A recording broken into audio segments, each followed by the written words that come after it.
ശ്രീനിജനെ അപമാനിച്ച ശ്രുതി ശ്രീനിവാസനെതിരെ DGPക്ക് പരാതി. ഇക്കഴിഞ്ഞ ജനുവരി 21 ഞായറാഴ്ച വൈകിട്ട് കോലഞ്ചേരി സെയിന്റ് പീറ്റേഴ്സ് കോളേജ് ഗ്രൗണ്ടിൽ നടന്ന പൂതൃക്ക പഞ്ചായത്തിന്റെ മഹാസമ്മേളന വേദിയിൽ സാബു ജേക്കബ് അദ്ദേഹത്തിന്റെ പ്രസംഗത്തിൽ പരാമർശിച്ചത് PV ശ്രീനിജൻ MLA ആണ്, അത് അദ്ദേഹത്തെ ജാതീയമായി അധിക്ഷേപിക്കുവാൻ വേണ്ടിയാണ് എന്ന് ചൂണ്ടിക്കാട്ടി പുത്തൻകുരിശ് DYSPക്ക് പരാതി നൽകി. അത് മാധ്യമങ്ങളിലൂടെ വിളംബരം ചെയ്ത പുത്തൻകുരിശ് സ്വദേശിനി ശ്രുതി ശ്രീനിവാസനെതിരെ നടപടിയെടുക്കണമെന്നാവശ്യപ്പെട്ട് പൂതൃക്ക ജനകീയ ഐക്യവേദിയുടെ ആഭിമുഖ്യത്തിൽ ഡയറക്ടർ ജനറൽ ഓഫ് പോലീസിനും ജില്ലാ പോലീസ് മേധാവിക്കും പരാതി നൽകി. കാരണം സാബു M ജേക്കബിന്റെ പ്രസംഗത്തിൽ അത് ആരെയാണ് എന്ന് വെളിവാക്കുന്ന തരത്തിൽ യാതൊരു പരാമർശങ്ങളുമില്ലായിരുന്നു. ഏതോ ഒരു നികൃഷ്ട ജന്തുവിനെ കുറിച്ച് അദ്ദേഹം പറഞ്ഞത് അത് ഞങ്ങളുടെ MLA കുറിച്ചാണ്, അദ്ദേഹത്തെ മാത്രം ഉദ്ദേശിച്ചാണ്, അത് അദ്ദേഹത്തെ ജാതീയമായി അധിക്ഷേപിക്കുവാൻ വേണ്ടി മാത്രമാണെന്ന് പറഞ്ഞ് പരാതി നൽകുകയും അത് മാധ്യമങ്ങളിലൂടെ നൽകി അദ്ദേഹത്തെ നാണം കെടുത്തുകയും ചെയ്തതിനെതിരെ പട്ടികജാതി പട്ടികവർഗ അട്രോസിറ്റീസ് ആക്ട് അനുസരിച്ച് നടപടിയെടുക്കണമെന്നാണ് ജനകീയ ഐക്യവേദിയുടെ ആവശ്യം. കാരണം അത് തന്നെക്കുറിച്ചാണ് എന്ന് ശ്രീനിജൻ MLA പോലും പറഞ്ഞിട്ടില്ല. ആ പ്രസംഗത്തിലെ പരാമർശമനുസരിച്ച് തന്നെക്കുറിച്ചാണ് അതെന്ന് പറഞ്ഞാൽ പട്ടിക്ക് ഗർഭമുണ്ടാക്കിയതിൻ്റെ ഉത്തരവാദിത്വം വരെ അദ്ദേഹത്തിന് ഏറ്റെടുക്കേണ്ടി വരും. പട്ടിക്ക് വരെ ഗർഭമുണ്ടാക്കുന്ന ആ ഒരു നികൃഷ്ട ജന്തുവിനെ കുറിച്ചാണ് സാബു M ജേക്കബ് പറഞ്ഞത്. അതെങ്ങനെ ശ്രീനിജനാകും എന്നതാണ് ചോദ്യം. ഇത് ശ്രീനിജൻ MLA കുറിച്ചാണ് എന്ന് ശ്രുതി പരാമർശിച്ചത് മനഃപൂർവ്വം MLA അവഹേളിക്കുവാൻ വേണ്ടിയാണെന്ന് വ്യക്തമാണ്. ഇതിൻ്റെ പിന്നിൽ വലിയ ഗൂഢാലോചന നടന്നിട്ടുണ്ടെന്നും അത് കണ്ടെത്തണം എന്നതാണ് ജനകീയ ഐക്യവേദിയുടെ ആവശ്യം എന്ന് ഐക്യവേദി സെക്രട്ടറി ഷാജികുമാർ പറഞ്ഞു. മുൻപ് പിണറായി വിജയൻ നികൃഷ്ടജീവി എന്ന് വിളിച്ചപ്പോൾ അത് ആരെ ഉദ്ദേശിച്ചാണ് എന്ന് എല്ലാവർക്കും മനസ്സിലായെങ്കിലും അതിനെതിരെ അദ്ദേഹത്തിനെതിരെ നടപടിയെടുത്തില്ല, ആർക്കും പരാതിയുമില്ലായിരുന്നു. അതുപോലെ പരനാറി പരാമർശമുണ്ടായപ്പോഴും അത് ആരെ ഉദ്ദേശിച്ചാണ് എന്ന് എല്ലാവർക്കും വളരെ വ്യക്തമായിരുന്നു. പക്ഷേ ആർക്കും ഒരു പരാതിയുമില്ലായിരുന്നു, ഒരു നടപടിയും എടുത്തില്ല എന്നോർക്കണം. ശ്രുതിയുടെ പരാതിയെക്കുറിച്ച് പുത്തൻകുരിശ് DYSP ശ്രീ വിജയനോട് ചോദിച്ചപ്പോൾ മെയിലിൽ ഒരു പരാതിയും സ്റ്റേഷനിൽ ആരോ ഒരു പരാതിയും കൊടുത്തിട്ടുണ്ട്, ആർക്ക് വേണമെങ്കിലും ആരെക്കുറിച്ചും പരാതി കൊടുക്കാമല്ലോ, അതിൻ്റെ നിയമവശങ്ങളെല്ലാം പഠിച്ച ശേഷം മാത്രമേ പോലീസ് കേസെടുക്കണോ വേണ്ടയോ എന്ന് തീരുമാനിക്കുകയുള്ളൂ എന്ന് അദ്ദേഹം ITV ന്യൂസിനോട് പറഞ്ഞു. അന്തംകമ്മികൾ പറയുന്ന കേട്ട് പോലീസ് കേസെടുക്കാൻ പോയാൽ പ്രഥമ ദൃഷ്ടിയാ തന്നെ കഴമ്പില്ലാത്ത ഈ കേസുമായി മുന്നോട്ട് പോയാൽ ഷാജൻ സ്കറിയയുടെ കേസിൽ നാറിയതുപോലെ വീണ്ടും നാറുമെന്ന് ഉറപ്പാണ്. സാബു M ജേക്കബ് നീതിക്കായി ഏതറ്റവും പോകുവാൻ കഴിവുള്ള പ്രാപ്തിയുള്ള വ്യക്തിയായതുകൊണ്ട് ഈ ഉമ്മാക്കി വിലപ്പോകില്ല എന്നാണ് നിയമവിദഗ്ധരുടെ വിലയിരുത്തൽ. സാബു M ജേക്കബ് നടത്തിയ പ്രസംഗത്തിലെ ആ പരാമർശം നമുക്ക് ഒന്നുകൂടി കേൾക്കാം. 2021 കുന്നത്തുനാടിലെ ജനങ്ങൾക്ക് വലിയൊരു കയ്യബദ്ധം പറ്റി. മനുഷ്യനും മൃഗവുമല്ലാത്ത ഒരു ജന്തുവിന് അവര് ജന്മം കൊടുത്തു.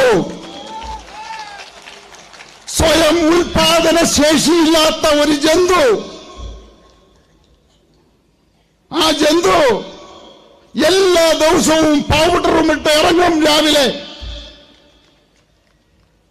അപ്പൊ നമുക്ക് നോക്കാം.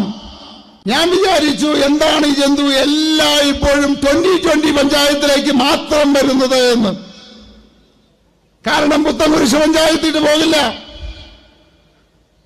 പൂതൃക്ക പഞ്ചായത്തിട്ട് പോകില്ല, തിരുവാണിയൂർ പഞ്ചായത്ത് പോകില്ല, വാഴക്കുളം പഞ്ചായത്ത് പോകില്ല. അവിടെയെല്ലാം ഭരിക്കുന്നത് കോൺഗ്രസുകാരും കമ്മ്യൂണിസ്റ്റുകാരുമാണ്.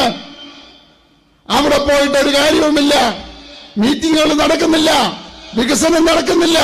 മീറ്റിങ്ങുകൾ ഉണ്ടെങ്കിൽ തന്നെ അവിടെ ആളുകളില്ല. അപ്പോ പൗഡർ ഇട്ട് എല്ലാ ദിവസവും ഇറങ്ങുന്നത് 2020 പഞ്ചായത്തുകളിലേക്കാണ്. അവിടെ ചെല്ലുമ്പോ എവിടെയെങ്കിലും മീറ്റിംഗ് ഉണ്ടോ എന്നിങ്ങനെ നോക്കും.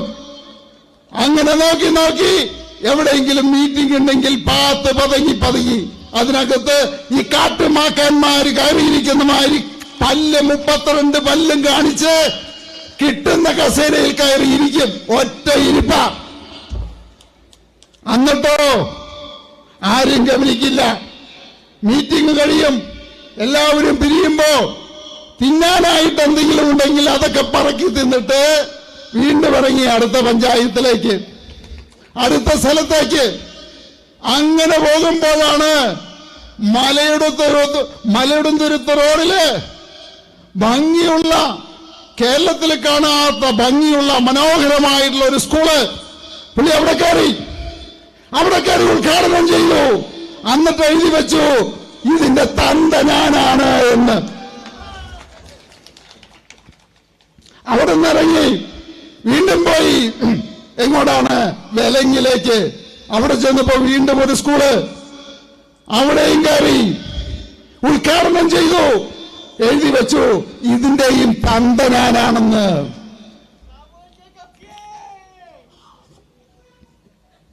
അങ്ങനെ പോകുമ്പോഴാണ് ഒരു സ്ഥലത്ത് പട്ടി പ്രസവിച്ച് കിടക്കുന്നത് കണ്ടത്. പുള്ളി അവിടെയും കയറി ഉദ്ഘാടനം ചെയ്തു, എന്നിട്ട് പറഞ്ഞു, ഇതിന്റെയും തന്ത ഞാനാണെന്ന്. അപ്പോ ആ വൃത്തികെട്ട ജന്തുവാണ് ഈ സ്റ്റേജിൽ നിന്ന് ഇങ്ങനെ തിരിച്ചിടേണ്ടതായിട്ട് വന്നത്. ആ വൃത്തികെട്ട ജന്തു കാരണമാണ് കുന്നത്തുനാടിലെ ജനങ്ങള് ഇതുപോലെയുള്ള കഷ്ടപ്പാടുകൾ അനുഭവിക്കുന്നത്.